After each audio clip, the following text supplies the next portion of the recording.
حضرت بلال حضور اکرم صلی اللہ علیہ وسلم کو یاد کر کے ہر وقت روتے رہتے۔ حضرت ابو بکر صدیق کو جب ان کے ارادے کا علم ہوا تو آپ نے انہیں روکنے کی کوشش کی اور کہا، پہلے کی طرح مسجد نبوی میں اذان دیتے رہو۔ حضرت بلال نے عرض کیا، اللہ کے رسول کے بغیر میرا اب مدینے میں دل نہیں لگتا، مجھ میں اتنی جرت نہیں ہے کہ میں مدینے کو حضور اکرم صلی اللہ علیہ وسلم کے بغیر دیکھ سکوں۔ اے ابو بکر، اگر آپ نے مجھے اپنے لیے خریدا تھا تو مجھے روک لیں، اور اگر اللہ کی رضا کے لیے خریدا تھا تو مجھے میرے حال پر چھوڑ دیں۔ حضرت ابو بکر صدیق رضی اللہ تعالیٰ عنہ کی ایک بیٹی کی شادی حضرت بلال سے ہوئی تھی، لیکن اس کے باوجود بھی انہوں نے حضرت ابو بکر صدیق رضی اللہ تعالیٰ عنہ کو جواب دے دیا۔ اس کے بعد حضرت بلال شام کے شہر حلب میں چلے گئے۔ کافی عرصے کے بعد حضرت بلال کو حضور اکرم صلی اللہ علیہ وسلم کی زیارت نصیب ہوئی۔ آپ نے فرمایا، اے بلال، کیا یہ بے وفائی نہیں ہے؟ تم ہم سے ملنے نہیں آئے، تم ہم سے ملاقات کرنے کے لیے نہیں آئے۔ جب خواب سے بیدار ہوئے تو اپنا سامان وغیرہ اونٹنی پر باندھا اور مدینہ کی طرف روانہ ہو گئے۔ جب آپ مدینے میں پہنچے تو عشق سے لبریز آنکھوں نے حضور اکرم صلی اللہ علیہ وسلم کو ڈھونڈنا شروع کر دیا۔ کبھی مسجد نبوی میں تلاش کرتے تو کبھی حجرے کی طرف نظریں دوڑاتے۔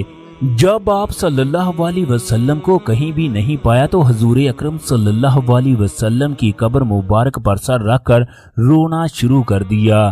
عرض کرنے لگے، یا رسول اللہ، آپ نے حکم دیا تھا کہ ہم سے آ کر مل جاؤ، غلام حبیب سے ملاقات کے لیے حاضر ہو چکا ہے۔ یہ کہہ کر مزار اقدس پر بے ہوش ہو کر گر پڑے۔ اتنے میں سارے مدینے میں یہ خبر پھیل گئی کہ موذن رسول حضرت بلال مدینے میں آ چکے ہیں۔ مدینے کے بوڑھے، جوان، مرد، عورتیں اور بچے اکٹھے ہو کر عرض کرنے لگے، بلال، ایک دفعہ وہ اذان تو سناؤ جو حضور اکرم صلی اللہ علیہ وسلم کے زمانے میں سناتے تھے۔ آپ نے تمام لوگوں سے اذان دینے سے معذرت کر لی۔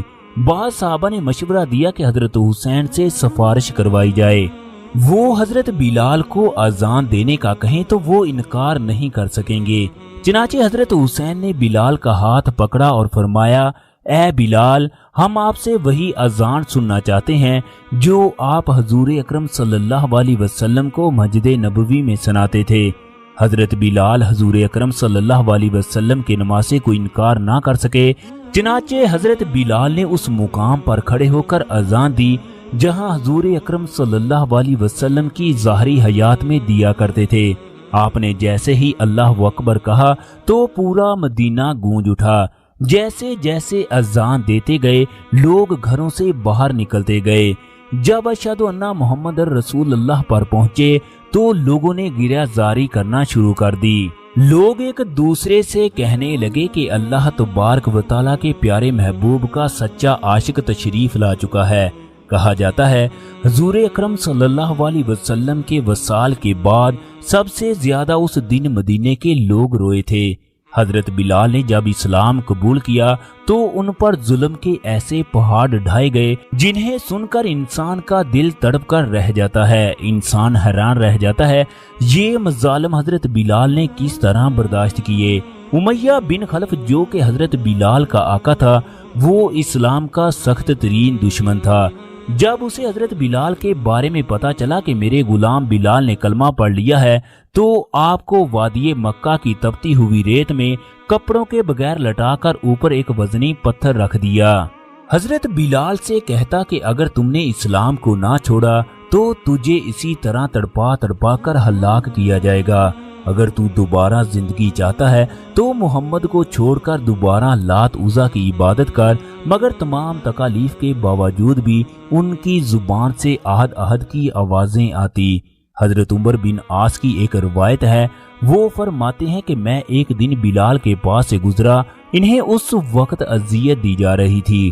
اس دن انتہا کی گرمی تھی، گرمی کی شدت کا یہ عالم تھا، اگر کوئی گوشت کا ٹکڑا پتھروں کے اوپر رکھ دیا وہ بھی بھن جاتا، مگر بلال کی زبان پر مسلسل یہ الفاظ جاری تھے، میں لات عزا کو رب ماننے سے انکار کرتا ہوں۔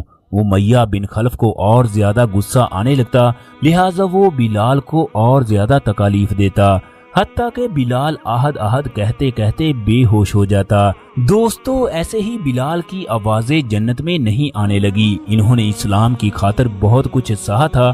ایک دفعہ ابو جہل نے اس بات کا دعویٰ کیا، میں بلال کو ایسی سزا دوں گا وہ مجبور ہو کر محمد کا کلمہ چھوڑ دے گا۔ امیہ بن خلف نے ابو جہل سے کہا، یہ تمہاری بھول ہے، یہ سزائیں کالے پہاڑ کے لیے لذت کا باعث بن چکی ہیں۔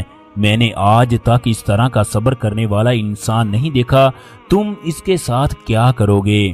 ابو جہل تکبر میں بولا، آج شدید گرمی کا دن ہے، سورج کی تپش میں اسے لوہے کی زرہ پہناؤں گا، پھر مکہ کی تپتی ہوئی جگہ پر اس کو سلاؤں گا۔ ابو جہل اپنے اس منصوبے پر عمل کرنے کے لیے اٹھ کھڑا ہوا۔ حضرت بلال کو باندھ کر ایک جگہ لانے کے بعد تپتی ہوئی ریت میں لٹا دیا گیا۔ حضرت بلال لوہے کی بیڑیوں میں بندھے ہوئے زمین پر تڑپ رہے تھے۔ سخت گرمی ان کے جسم کو چھنی کر رہی تھی۔ اس دن حضرت بلال کو انتہائی تکلیف دی گئی جب ان کے کانوں میں یہ آواز ٹکرائی، یہ دنیا عارضی ہے، یہ دنیا مصائب کا گھر ہے، یہ دنیا ایک امتحان ہے۔ اس امتحان میں کامیابی حاصل کرنے والے انسان کو ہمیشہ ہمیشہ کے لیے جنت میں داخل کر دیا جائے گا، جہاں ماضی کا کوئی بھی پچھتاوا نہیں ہوگا۔ حضور اکرم صلی اللہ علیہ وسلم کی یہ باتیں سن کر ان کو حوصلہ ہو جاتا۔ ابو جہل اور ان کے ساتھی بلال سے معافی کے الفاظ سننا چاہتے تھے، مگر جب حضرت بلال کی اسلام کے دشمنوں پر نظر پڑتی ان کے حوصلے بلند ہو جاتے۔ ابو جہل ایک زوردار تماچا ان کے چہرے پر رسید کر دیا۔ اس کے بعد غصے سے اپنے ساتھیوں کو کہنے لگے، یہ بڑی چٹان اٹھا کر لاؤ۔ چنانچہ بے شمار لوگوں نے ایک چٹان کو اٹھا کر حضرت بلال کے سینے پر رکھ دیا، جس کی وجہ سے حضرت بلال کی چیخیں نکل گئی، مگر ان کے حوصلے میں ذرا بھی فرق نہ آیا۔ کفار مکہ کے لوگ اس منظر سے لطف اندوز ہو رہے تھے۔ پورا مکہ جانتا تھا حضرت بلال کے ساتھ اسلام قبول کرنے کے بعد کیا کچھ ہو رہا ہے۔ چنانچہ حضرت ابو بکر صدیق رضی اللہ تعالیٰ عنہ کو اس بات کی خبر ہوئی، وہ فوراً اس جگہ پہنچے جہاں بے شمار لوگ جمع تھے اور بلال کے سینے پر ایک بڑا پتھر رکھا تھا۔ حضرت ابو بکر صدیق نے امیہ کو کہا، تم کب تک اس غلام کے ساتھ ایسا سلوک کرو گے؟ امیہ کہنے لگا، تمہاری وجہ سے یہ اس انجام تک پہنچا ہے۔ یہ کھاتا میرا ہے جبکہ گن کسی اور کے گاتا ہے، لہٰذا اب یہ غلام میرے کسی کام کا نہیں۔ ابو بکر صدیق رضی اللہ تعالیٰ عنہ کہنے لگے، اگر تم چاہو تو یہ غلام مجھے فروخت کر سکتے ہو۔ امیہ پوچھنے لگا، تم اس کی کیا قیمت ادا کرو گے؟ قربان جاؤں میں حضرت ابو بکر صدیق رضی اللہ تعالیٰ عنہ پر۔ وہ کہنے لگے، تم جو بھی اس کی قیمت مانگو گے میں ادا کرنے کے لیے تیار ہوں۔ 5 اوقیہ سونا اور ایک غلام کی پیشکش کی۔ چنانچہ انہوں نے امیہ کی شرط کو قبول کر لیا۔ اس کے بعد امیہ ابو بکر کو کہنے لگا، بے شک تم مکہ کے معزز آدمی ہو، خدا کی قسم اگر تم ایک اوقیہ بھی کہہ دیتے تو میں اسے لے لیتا۔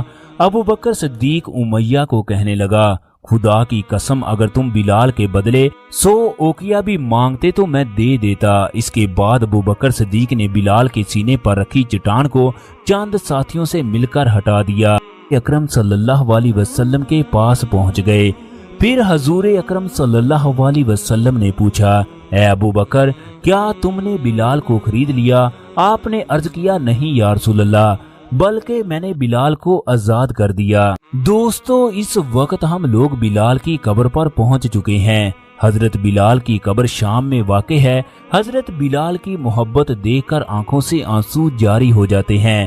تمام لوگ کمنٹ باکس میں السلام علیکم یا بلال ضرور لکھ دیں۔